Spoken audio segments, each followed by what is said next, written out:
부채가 늘어난 속도를 소득과 그다음에 자산의 증분이 따라가지 못하는 상태인 거죠. 부채를 이렇게 늘려서 자산시장을 백업할 수 있는 그런 형국이 언제 또 올 것이냐.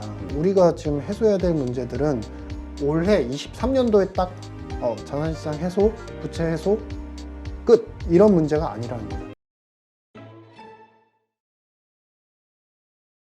자, 이번에 금통위에서 네. 금리 인상 0.25 정도로 마무리가 됐죠. 이 상황에서도 한국의 금리 상황, 이거 상당히 위험하다. 가계부채라든가 지금 우리 부동산 PF라든가 여러 가지 어려움들이 있잖아요.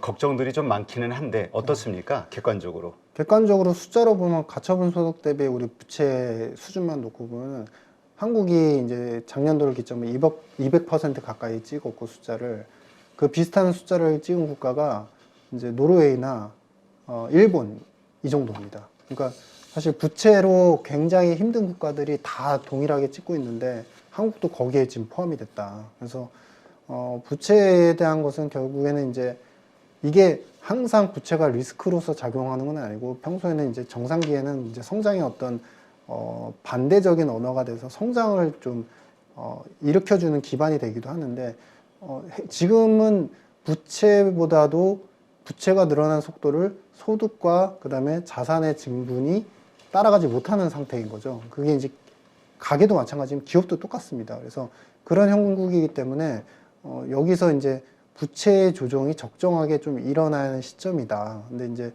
여기서 부채가 더 만약에 가속도를 더 빨리 붙인다라고 하면 정말로 이 부채가 구조적인 리스크로 이제 어느 정도 확산될 가능성이 있는 거죠. 그러니까 사실 요번에 이제 며칠 17일이죠. 네. 그 둔촌주공, 네. 둔촌주공 문제, 네. 그게 이제 잘 넘어가긴 했는데 네. 그 결과를 가지고, 그러니까 그 PF 돈 뭐 7,200억인가요? 그것과 관련해서 잘 넘어갔는데 거기에서 일어난 데이터, 어쨌든 30% 정도가 미분양, 그러니까 미계약이 남았으니까. 이러한 현상들을 봤을 때 앞으로 지금 전국에 널려져 있는 그 부동산 PF들, 그리고 관련된 건설사, 뭐 저축은행, 증권사, 이게 다 연계가 돼가지고 이거 어떻게 되는 거냐 되게 불안해하는 말들이 지금 많이 나오거든요. 네, 네. 그러니까 이게 이제 그런 거죠. PF가 우리가 소위 얘기하면은 이제 PF 그리고 PF를 기반으로 한 유동화, 이게 사실은 결국에 분양이 잘 돼야 되고 분양이 고가에 잘 돼야 되는 그런 상황이고, 그거를 기반으로 이제 채권을 발행했는데 그 채권 투자자들이 이익을 잘 가져가야 되는데, 그게 이제 결국에 건설사, 그다음에 수요자, 그다음에 그 자본 공급자, 이게 다 연결이 되는 거죠. 근데 그렇죠. 사실 이거를 엄밀히 말하면 대출 제도인 겁니다. 그러니까 선대출 제도에 불과한 거죠. 근데 이제 이자를 고리로 이제 준다, 뭐 이런 패턴인데, 이게 이제 앞으로도 그 중요한 핵심은 뭐냐면, 한국의 어떤 경제 현상도 마찬가지지만 이 수출이 잘 되면은 성장률이 3% 이상 올라가면서 확 성장을 하다가 수출이 안 되면 또 확 꺼지고, 이게 비단 수출만의 문제가 아니라 부침이 항상 심합니다. 그러니까 그거는 왜 그러냐면, 기본적으로 부채가 늘어나는 속도가 확 빨라지거나 확 느려지거나 정책적인 요소가 크고, 그다음에 기본적으로 다른 선진국 대비해서는 인구 숫자가 굉장히 낮기 때문에, 작기 때문에 어느 정도 그 자산시장의 현상도 쏠림이 굉장히 심하다. 그래서 지금 같은 경우는 이 리스크들이 아직 해소가 안 됐고, 뭐 50조 원 관련돼서 우리가 이제 한은에서 어느 정도 그 펀드를 조성해서 지원을 해주겠다라고는 했지만, 이게 이제 마지막 그 PF 당사자인 기업들까지 이미 다 리스크로 발현이 됐는데 도와줌이 끝난 상태가 아니거든요. 그러니까 앞으로도 더 나올 수 있는 더 많이 상태거든요. 액수가 커질 수 그렇죠. 있다. 그래서 현 상태에서는 굉장히 좀 이건 리스키하게 계속 지켜봐야 되는 요소가 많은 것 같습니다. 그러니까 살아있는 리스크, 네. 위험 요소로. 위험 요소로 계속 확인을 해보셔야죠. 네, 알겠습니다. 하여튼 이거와 관련해서 이번에 이제 사실 부동산 규제 해제 대책들이 나오면서 우리 내수도 사실 건설, 부동산이 많이 차지하고 있잖아요. 이 부분이 살아나면서 한국 경기도 좀 살지 않겠냐. 이러한 이유가 사실 그동안 금융주나 건설주들의 어떤 상승 요소가 되기도 했거든요. 근데 이렇게 어쨌든 현실적으로 돌아가는 냉정한 현실을 보면은 이게 정부가 의도한다고 해서 이게 그렇게 될 것 같지는 않다라는 생각들. 네, 이런 게 이제 커지는 것 같아요. 네, 맞습니다. 네. 그러니까 이런 부분은 이제 부동산 쪽 시장 워낙에 우리 경제 중요한 영향을 미치고 그래서 저도 이제 조심스럽긴 하지만 사실 그런 생각을 해봅니다. 첫 번째는 20년, 21년도처럼 전 세계뿐만 아니라 한국도 마찬가지로 부채를 이렇게 늘려서 자산시장을 백업할 수 있는 그런 형국이 언제 또 올 것이냐. 오기 힘들 것 같다는 생각을 많이 갖고 있고요. 두 번째는 여기서 지금 같은 경우는 이제 유동성 축소에 대한 이야기들만 많이 하시지만 우리가 과거에 항상 이제 저성장 시기를 겪을 때 항상 그때마다 나오는 이제 소위 말하는 비교 대상이 일본의 불황, 장기 불황을 얘기하는데 그게 장기 불황이 별다른 요소가 아닙니다. 그러니까 돈을 풀어도 돈이 안 도는 겁니다. 그렇죠. 유동성 함정 구간이라고 하거든요. 근데 실제로 미국은 유동성 함정 구간에서 좀 탈피를 해나가고 있습니다. 우리가 소위 얘기하는 통화 승수라든지 이제 통화 유통 속도를 봤을 때 바닥을 찍고 좀 올라가는 형국인데 한국이라든지 일본을 마찬가지로 계속 떨어지고 있어요. 그러면 부채는 떨어지고 있는데 규모의 조정이 일어날 수밖에 없고 재정도 줄어들 수밖에 없는데 유동성 승수나 통화 유통 속도 자체가 계속 떨어진다. 그 얘기는 뭐냐면 가뜩이나 공급의 돈도 그 파이가 줄어드는데 거기서 돌아가는 속도도 늦어진다는 거예요. 그러니까 돈을 안 쓴다는 얘기잖아요. 그렇죠. 서로. 맞습니다. 예. 네. 그러니까 이동이 안 된다라는 거죠. 그 이동이 안 된다는 건 더 크게 얘기하면은 금융과 산업 간의 이동도 조금씩 제한이 되고 있다라는 얘기입니다. 그렇죠. 그렇게 본다고 한다면 사실 우리가 지금 해소해야 될 문제들은 올해 23년도에 딱 자산시장 해소, 부채 해소 끝 이런 문제가 아니라는 거죠. 24, 25, 26을 바라보면서 지금 해소를 해야 되는 그런 시점인 것 같다. 그러니까 지금은 우리가 인플레이션에 대한 걱정하지만 요거 끝나고 나면 바로 디플레이션에 대한 고민들 나오지 않겠냐 이런 그렇죠. 이야기하시는 분들도 네, 많아요. 네. 일단 기본적으로 이제 디스인플레이션이 먼저 나타날 것이고 이제 물가 상승률이 빠르게 떨어지면서 안정화된 보였지만 결국에 디스인플레이션이 나오고 그 다음에 이제 디플레가 나오고 그러고 나서 어느 정도 경제의 각 분야별 구조조정이 일어나야 어떤 리바운드가 의미 있는 리바운드가 나타날 것이다. 이렇게. 그러니까 우리가 사이클적으로 봤을 때에도 경기 회복이라는 키워드 이게 우리가 체감하기까지는 상당한 어려움과 변동성과 시간이 필요할 수 있다. 그렇죠. 이렇게 봐야겠군요. 네, 맞습니다. 최종적으로 그래도 전망을 하신다 그러면 몇 년 후 정도에 우리가 경기 회복에 대해서 그래도 체감할 수 있는 시점이라고 보세요. 5년 정도로 보고 있습니다. 아, 상당히 많이 걸리네요. 네.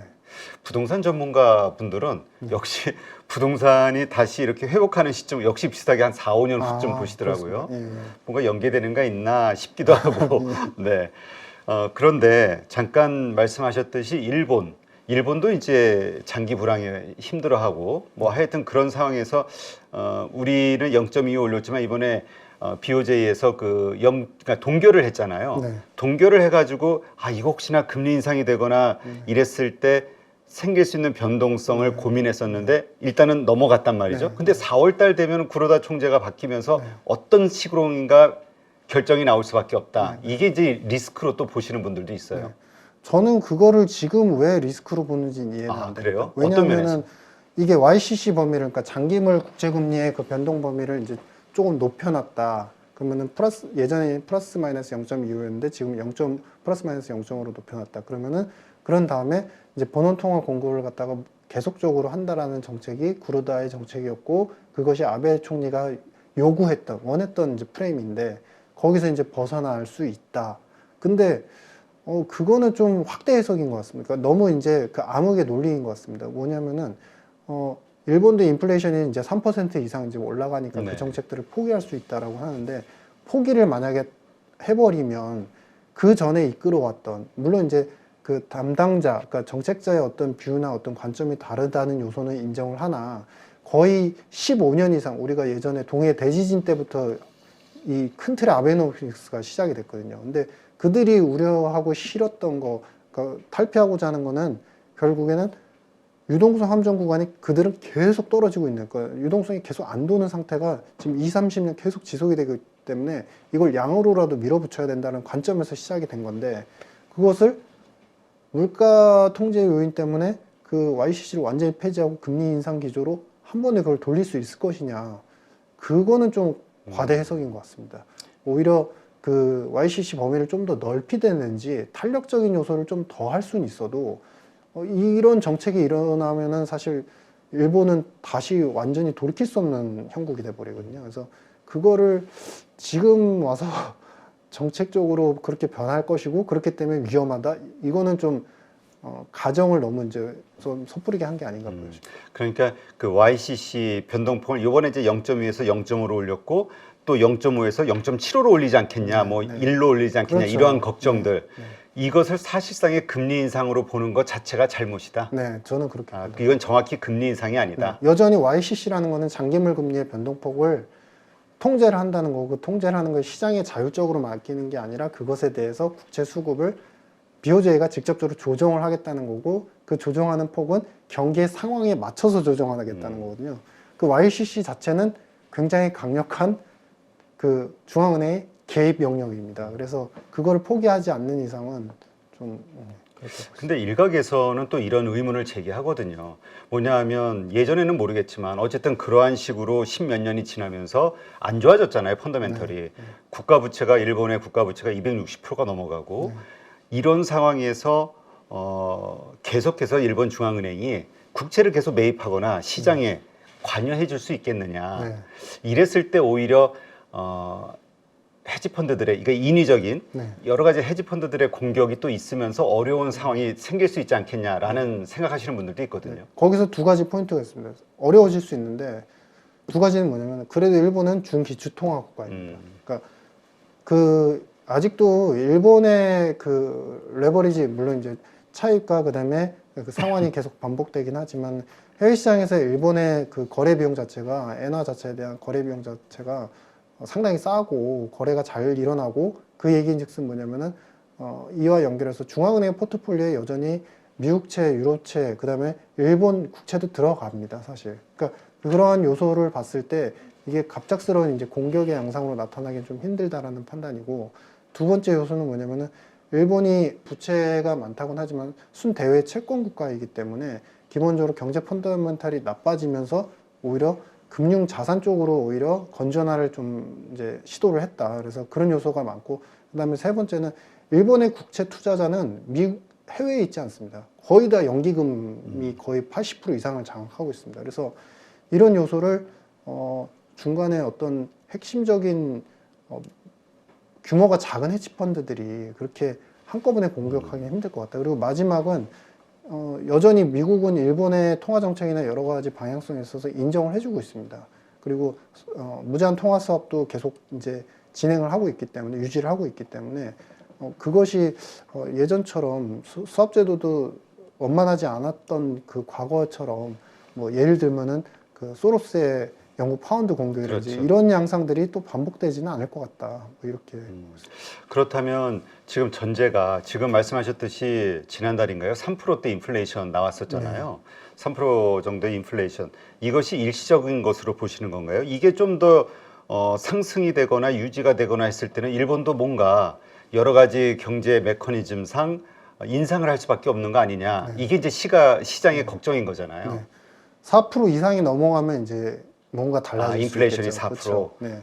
일단은 그들도 여전히 2%를 계속 이제 고수를 하고 싶은데 양면이 존재하는 겁니다. 2%를 유지하고 싶었으나 항상 1% 미만대의 인플레에 머물러서 디플레이션이라고 했는데 이제 그들도 공급 측 쇼크이긴 하지만 어찌됐든 2%를 넘었으니 성공적인 전략이 된 것이고 근데 다만 3% 이상 그러니까 거의 이제 2배 이상의 4% 이상 넘어가는 구매이 되면 그들도 이 아까 말씀드렸던 YCC가 그래도 유지가 될 것 같다. 큰 틀에서는. 근데 이것조차도 바뀌게 될 수 있는 계기는 만들 수 있다. 근데 중요한 건 올 한 해 연말까지는 보셔야 될 것 같습니다. 왜냐하면 기본적으로 원자재가 YOY로는 지금 다 꺾여나가는 그렇죠. 추세이기 때문에 그 악영향을 일본 혼자 인플레가 높아지진 않을 것 같다는 생각입니다.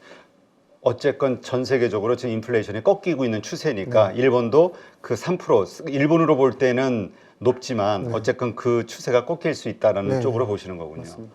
그러니까 결국은 YCC를 앞으로 어떻게 조정을 하든 금리 인상은 하지 않을 것이다. 그 말씀하신 대로 인플레이션이 4% 이상이 되지 않는 한은. 그렇다면 우리가 걱정하는 무슨 유동성 회수, 뭐 저 NK 트레이드 자금 이런 것들로 인한 글로벌 자산의 어떤 매각으로 인한 변동성, 뭐 이런 리스크도 생기지 않을 것이다. 이렇게 본다. 이게 합리적이다. 이렇게 보시는 거군요. 네, 맞습니다. 이러한 모든 걱정들, 이러한 걱정들이 결국 해결되는 것은 연준의 이 금리 인하 이것이 시작이 돼야 되는 거 아니냐, 이게 근본적인 네. 해결책 아니냐, 이렇게 보시는 분들이 있거든요. 네. 언제쯤 이 시작이 될까요? 피벗에 대한 기대감.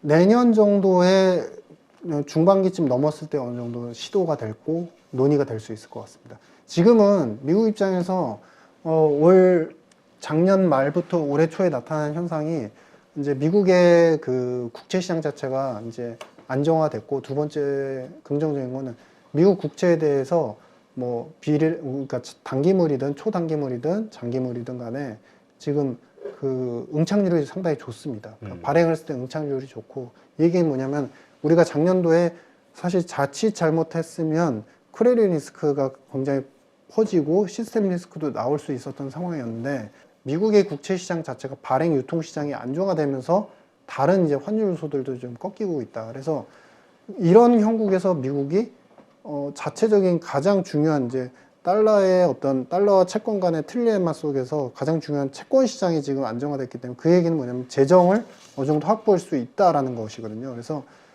굳이 여기서 금리 인상을 해놓고서 또 피봇으로 빨리 전환할 이유는 하나도 없다. 오히려 내년 중반기까지 완벽하게 금리가 그러니까 물가가 컨트롤되는 것을 보고서 정책을 조금씩 바꿀 수 있을 것이다라고 보고 있습니다. 네.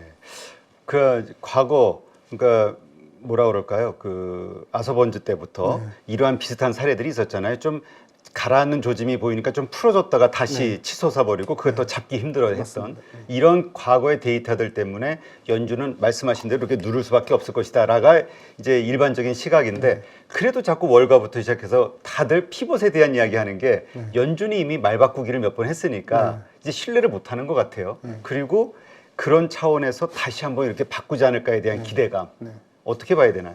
그거죠. 시장하고 페드하고의 싸움인 겁니다. 기싸움인 겁니다. 지금은 간단히 기억하시면 2021년도에 페드가 앞으로 2, 3년 동안 제로금리 변화 없다라고 했는데, 그때 이미 금리가 많게는 장기물이 0.8에서 1% 이상 올라가기 시작했는데, 그게 글로벌리 다 올라갔거든요. 그러면서 채권 시장은 이렇게 이제 이야기를 하죠. 따라와, 따라와. 근데 이제 시간이 지나다 보니까 따라왔어요. 그럼 이번에도 비슷한 양상인 겁니다. 아직 5.25, 5.5%를 얘기를 하고 있는데, 지금 10년물 금리 같은 경우는 3.3, 3.4 기록하고 있습니다. 네. 그러면 여기서 채권 시장에서 따라와 하는 거죠. 근데 그게 가능해 보입니다. 왜냐?